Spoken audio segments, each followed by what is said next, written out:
Have you ever sat in silence, wanting to pray, but not knowing what to say? Not because you don't believe, but because something inside you feels broken? Like the words are there, somewhere, but they can't reach your lips. Before we go further, let's take a deep breath together. Inhale peace and exhale worry. God is with you in the silence. What do you do when your heart still believes in God, but doesn't know how to talk to Him anymore? What do you do when the pain is so deep that even prayer feels impossible? Today, I want to share something very quiet. Not a lesson, not advice, not something to fix your life, just a story. Because sometimes stories understand us more than explanations ever could. We often hear about strong faith, people who trust God in every moment, people who pray without stopping, people who stand firm no matter what happens. But there is another side to faith, one that doesn't look strong at all, the side that feels uncertain, the side that feels tired, the side that doesn't always have words, the side that sits in silence and doesn't know what to say anymore. And maybe that side of faith is more real than we think. She told me something very simple. I used to feel normal, not happy all the time, not perfect, just okay. And that kind of peace is something you only understand after it's gone. She had small routines, morning coffee that she never rushed, a quiet moment near the window before starting her day, soft music playing in the background while life slowly unfolded, and in between all of that she would pray. Not long prayers, not perfect prayers, just small conversations. God, help me today. Thank you for this moment. Please take care of the people I love. Simple, honest, natural. And then there was him. She didn't describe him in detail, but she didn't need to, because you could feel it in the way her voice changed. He made life feel lighter, she said, and sometimes that's the most powerful thing someone can do. Not fix your life, not change everything, just make it feel easier to breathe. It was a normal day, she said, and that sentence carried a quiet kind of pain, because normal days are the ones we never expect to lose. There was no warning, no feeling that something was about to change, just a day like any other, and maybe that's what makes loss so difficult. It doesn't always arrive with a signal. Sometimes it just happens, right in the middle of everything ordinary. When everything changes, God remains our anchor. He cherishes every small detail of our lives, even when we feel lost. The world didn't stop.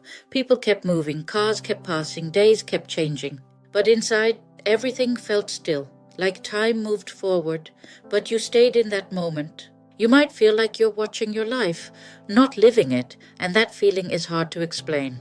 Because from the outside, everything looks normal. You respond when people talk, you go where you need to go. But inside, you're somewhere else. Somewhere quiet, somewhere heavy, somewhere that doesn't feel like the world anymore. At first she prayed more than ever, longer prayers, more desperate prayers. God, please, God, don't let this be real. God, fix this. And when nothing changed, she kept praying, because hope doesn't disappear immediately. It holds on, even when reality says otherwise. But slowly, something began to shift. Her prayers became shorter, her words became fewer, her voice became quieter, until one day she sat down to pray and realized she didn't know what to say. Not because she didn't believe, but because her heart didn't understand anymore. I didn't stop believing in God. That's what confused me. I still believed He was there. I just didn't know how to talk to Him. And that distance wasn't loud. It wasn't anger. It wasn't rebellion. It was quiet, a slow drifting. A silent space between belief and connection. I felt guilty, like I was doing something wrong. Because she remembered who she used to be, the one who prayed easily, the one who trusted without hesitation. And now everything felt different.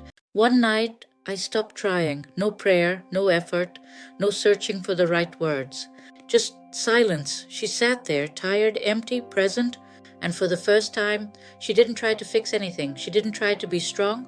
She didn't try to understand. She just allowed herself to be.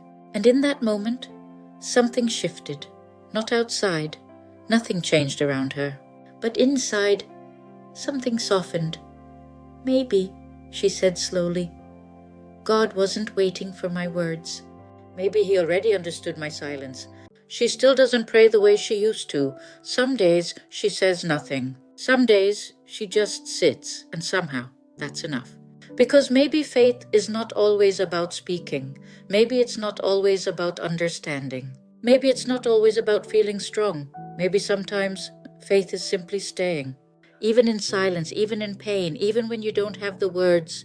If you're in that place where prayer feels hard, where words don't come easily, and where your heart feels tired, maybe you're not far from God at all. He is right there in the tired places with you.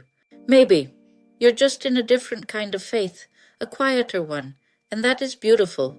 Faith doesn't always have to be loud to be powerful. God hears your heart, even when you have no words. If this speaks to you, type Amen in the comments and subscribe for more gentle reflections. This is Quiet Faith.